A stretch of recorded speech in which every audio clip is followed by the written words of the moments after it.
দেখো যেটাতে সমস্যা হয় কোনটাতে? আমাদের এই যে আমার হচ্ছে উপশক্তি স্তরের ইলেকট্রন বের তাই তো? বলো বলো সেটা। আচ্ছা, তাহলে উপশক্তি স্তরে আমার যে ইলেকট্রন যাবে সেটা সূত্র মানে 2 × 12 + 1। কি বল সূত্র বল, মুখে বল। 2 × 12 + 1। তাইলে যদি এটা হয়, এখন এই যে এল এর মান বের করা শিখবো। তাহলে দেখো একটু খেয়াল করো, এই যে দেখো এসে আমার 2টা ইলেকট্রন গেছে, এসে 2টা কেন গেল, কিভাবে 2টা গেল সেটা আমি যদি দেখি, তাহলে 2, এই যে 2 এল এ এস এর জন্য এই যে এখন মান বসানো, বুঝলো? দেখো এল যখন 0 হয় তখনই হচ্ছে আমার এস হয়, তার মানে এস এর মান হচ্ছে 0। এস এর মান কত? 0।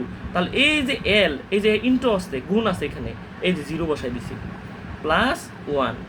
ভালো করে দেখো, 2, এই যে 2 দেয় আমি 0 রে গুণ দিলে কত হবে? 2 2 দেয় 0 রে গুণ দিছি, কত হবে? 0।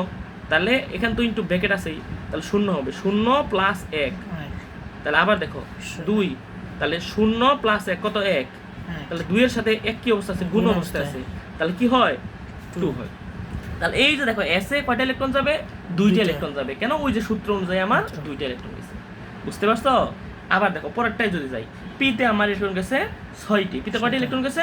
6টি। এখন পিতে 6টি ইলেকট্রন কিভাবে গেল? তাহলে এটাও সূত্র 2 × 12 + 1। এইখানে আমাদের 2, এই যে এল এর মান দেখো, এল এর মান কত? এল এর মান আমার হচ্ছে পির জন্য এল এর মান কত? যখন এল এর মান 1 হয় তখন আমার পি হয়, তার মানে পির মান 1। পির মান কত বলো? 1। তাহলে এই যে 2 × এল এর মান বসাইছি আমি 1 + 1। সমস্যা আছে? না। আচ্ছা, তারপর 2 × 2 একে 2 + 1 = 2। 2 আর 1 যোগ করলে কত? 3। মাঝখানে কি গুণ অবস্থায় আছে? তাহলে 3 দুগুণে কত হবে? 6। তাহলে পিতে ইলেকট্রন কয়টি যাবে? 6টি। কয়টি? 6টি। এই যে দেখো যেখানেই পি আছে, সেখানে 6টি ইলেকট্রন, যেখানেই পি আছে সেখানে আমার 6টি ইলেকট্রন।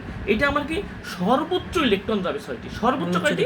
6টি। অর্থাৎ পিতে সর্বোচ্চ 6টি যেতে পারবে। পিতে 1ও যেতে পারে, 2ও যেতে পারে, 3ও যেতে পারে, 4ও যেতে পারে, 5ও যেতে পারে। ওই যে ইলেকট্রন আগেগুলো যেভাবে করলা কে এলএমএন দেয় ওইভাবে যাবে, সর্বোচ্চ 6 যেতে পারবে এখানে। বুঝতে পারছি? আবার দেখুন ডি, কোনটা? ডির ক্ষেত্রে যদি খেয়াল করি, 2 × 2l + 1। এখন ডির মান কত? দেখো এল এর মান যখন আমার হচ্ছে 2 হয় তখন আমার ডি। দেখো এল এর মান যখন আমার 2, এই যে দেখো 2 হইছে না? 2 হইলে আমার কত? ডি। 2 হইলে আমাদের ডি। তাহলে 2 হইলে যদি ডি হয়, তাহলে 2 × 2 এল এর মান কত হবে? 2।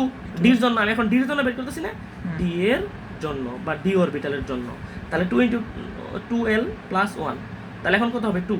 এই 2 দুগুণ কত? 4। 4 আর 1 যোগ করলে কত? 4 আর 1 4।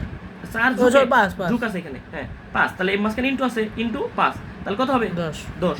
তাহলে এখন ডি তে কয়টি ইলেকট্রন যাবে? 10টি। এই দেখো যেখানে ডি আছে সেখানে 10 ইলেকট্রন, যেখানে ডি আছে সেখানেই আমার পি দেখেছি, যেখানে ডি আছে সেখানেই 10, যেখানে ডি আছে সেখানেই আমার 10টি। বুঝতে পারছো? ক্লিয়ার? এখন এফেক্টটা তুমি আমারে বলবা যে আমার যখন এল এর মান হয় হচ্ছে আমার কত? 3, তখন আমার এফ। এল এর মান 3 হইলে আমার কত কি হয়? এফ। তাহলে এল এর মান 3 হলে যদি এফ হয়, সূত্র অনুযায়ী 2 × 12 + 1। এখন আমার সাথে সাথে বলো 2 এল এর মান কত? 2 এল এর মান এফ এর জন্য বের করতেছি 3। তাহলে আমার হচ্ছে 3 + 1, তাহলে 2 3 দুগুণা 6, 6 আর 1 যোগ করলে 7, 14। তাহলে গুণ 14টি। তাহলে আমার এফ ইলেকট্রন যাবে কয়টি? 14টি। সর্বোচ্চ ইলেকট্রন যেতে পারে আমার হচ্ছে 14টি। বুঝতে পারছো? ক্লিয়ার? ওকে।